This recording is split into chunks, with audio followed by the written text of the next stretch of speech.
வர்ண பகவான் தனக்குரிய வழக்கமான வேலையை காட்ட ஆரம்பிச்சிட்டாரு. மழை பெய்ய வேண்டிய காலத்தில் விவசாயிகள் யாகம் பண்ணி இறைவனை வணங்கி என்னென்னவோ பண்ணி மழையை வேண்டி நின்னாங்க.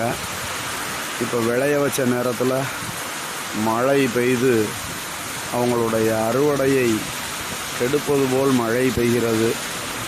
இந்த மழை வருத்தத்திற்குரிய மழை. விவசாயிகள் ஒவ்வொருவர் மனதிலும் கலக்கத்தை ஏற்படுத்துகிறது. ஒரு விவசாயி மகனாக இதை நான் உணர்கிறேன். என்ன நண்பர்களே, எப்படி இருக்கீங்க? உங்கள் நண்பன் செந்தில் சிவகுமார் குரல் வழியாக.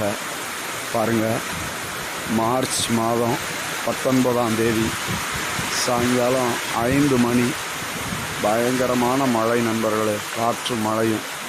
திருநெல்வேலி மாவட்டம் தென்காசியில் அறுப்பு நடந்துக்கிட்டு இருக்கு. கஷ்டப்பட்டு விளைய வச்சதை வீடு கொண்டு போய் சேர்க்கிறதுக்கு வழி இல்லை. வருத்தம் அளிக்கிறது. மகிழ்ச்சியை தரும் அதே மழை துன்பத்தையும் தருகிறது. கெடுப்பதும் கெட்டார்க்கு சார்வாய் மற்றாங்கே எடுப்பதும் எல்லாம் மழை. வள்ளுவர் உணர்ந்துதான் எழுதியிருக்கிறார்.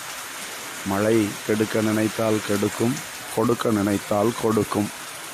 கொடுப்பதும் கெடுப்பதும் அவன் கையில். வர்ண பகவானே, கண்டிப்பாக கொஞ்சம் விவசாயிகளையும் வாழ விடுங்கள்.